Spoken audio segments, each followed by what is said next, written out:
My country Sri Lanka, and my friend Malika, and dear participants.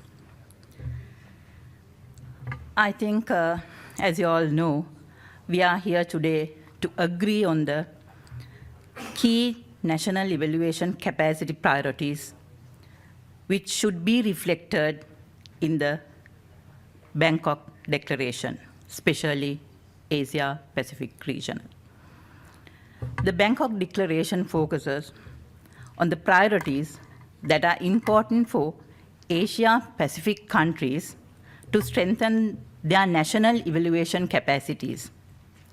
This particular session will identify the national evaluation capacity gaps and areas where interventions are necessary to strengthen the national evaluation capacities.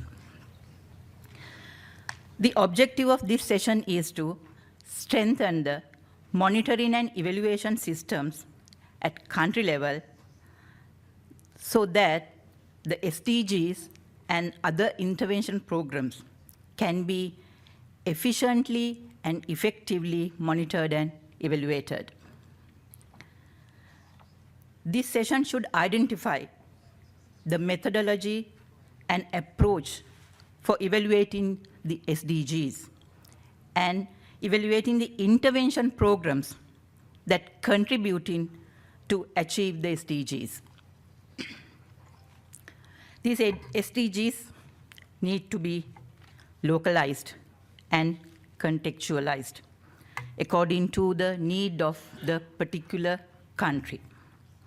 You know how these SDGs are so complicated. So the key point of SDG is no one left behind, meaning we must have an effective M&E system in order to see the results. Therefore, the robust monitoring and evaluation system should be developed at each country level to support this process. Hence, it is important to understand the current evaluation system which is existing in your country and help to evaluate the SDGs. Therefore, I think if you could focus national evaluation capacity priorities, gaps and weaknesses in the current system, countries' good practices or approaches to national evaluation capacities and opportunities for collaboration when you are doing your presentations. At this time, I would like to highlight some key points. The year 2015 is the year of evaluation. So what are the challenges for evaluations? As we all know, the limited number of evaluators is a big challenge. Then we have to discuss how we are going to sort it out. Do we have national evaluation policy? Or we can discuss, do we need it? It's controversial. Or can we undertake? And again, I must highlight why we need or why we have to do evaluation. Is it for lessons learned or is it for accountability? If your country does not have effective M&E system, who are the people going to pressure your government to have a M&E system? Is it mass media or the civil society? Who else? Even though if your country have a M&E system, if your government does not care about the results or lessons learned out of M&E, what are we going to do? Are we going to waste our funds, our time, resources. I know, I think all of you have that experience. When the budget allocations is taking place, the last item or the least priority given to M&E, because my department is M&E. So I know how much I am getting, what is the recognition I am getting. So these are the practical issues we have to face. Therefore, I must invite you all.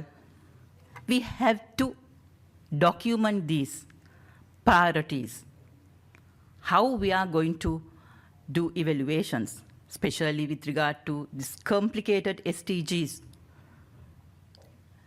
So I invite you to identify key gaps in national evaluation capacities.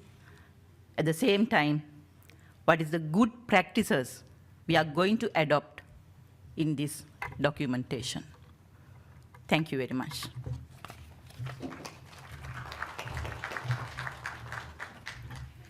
Thank you very much. And Nicholas, may I invite you to say a couple of points to our participants? Thank you. I think I'll keep it very brief because our chair has really very articulately summed up all the issues that we hope you can cover in this working session. But maybe just to re-emphasize, and I think I've said it already several times in this meeting, but the fact that we have a new development agenda for 2030, the SDGs, and what does that mean for evaluation? How can evaluation both support implementation of the SDGs in a way that's effective and ensures the quality of implementation, but at the same time, how does evaluation itself, systems and implementation of evaluation need to change and be influenced by the SDGs? And we heard just now about no one left behind. There's a strong emphasis on participation, on inclusion, and some of the principles behind the SDGs. How will that affect the evaluation function as we move ahead? I think also I've heard a lot of discussion about the evaluation function, where it sits in a government. A lot of evaluation work in the past has been driven by ODA, and I think as we move forward, and particularly following the financing for development discussions, which culminated in the meeting in Addis Ababa, what does this mean in terms of ensuring that evaluation is mainstreamed into government systems and can serve as a learning tool as well as an accountability tool. What I think is very important also from this meeting and from your discussions coming up, I think, is South-South. And we have, is it 100 countries with us? Yeah. We have 100 countries at this meeting. And this is an enormous opportunity for sharing experiences, for seeing how different systems work or don't work, and seeing what may be applicable in other countries or adaptable to other countries. For example, we have Bhutan in this session here, and I think many of us have heard of the GNH and the monitoring and evaluation systems built around GNH, and that may be something interesting for other participants.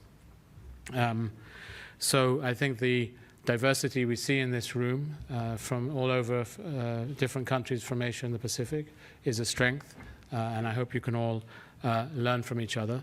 Once we finish this little more semi-formal segment of this, I hope you will interact in a very informal way, share experiences, and help to feed into the Bangkok Declaration. Thank you.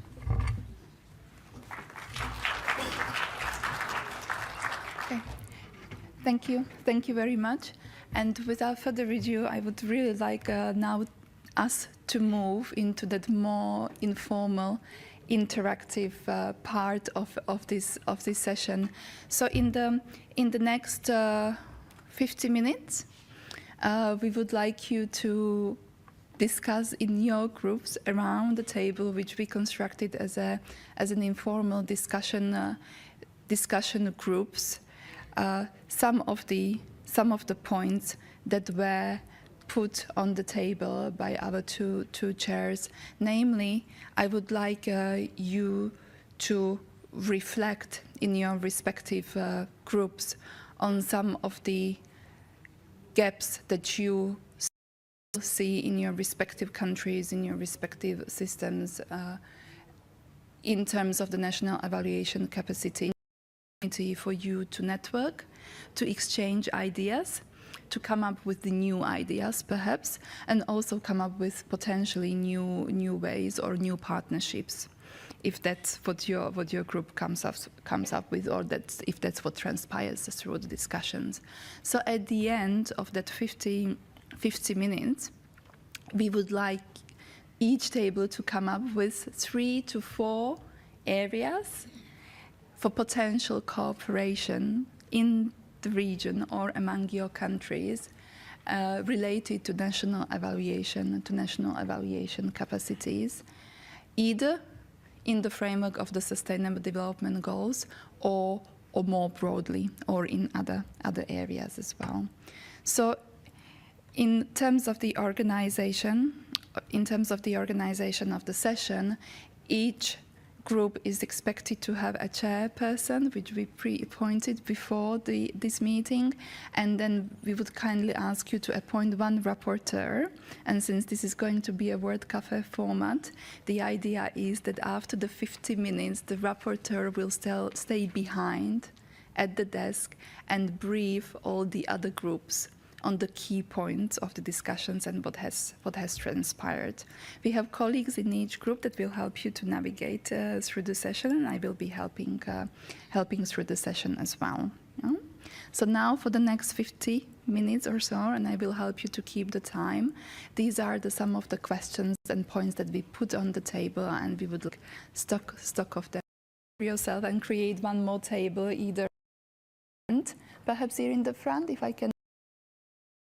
Some of the participants to join, yeah, from this, just to regroup a little bit, so that everybody has an opportunity to contribute in a meaningful way.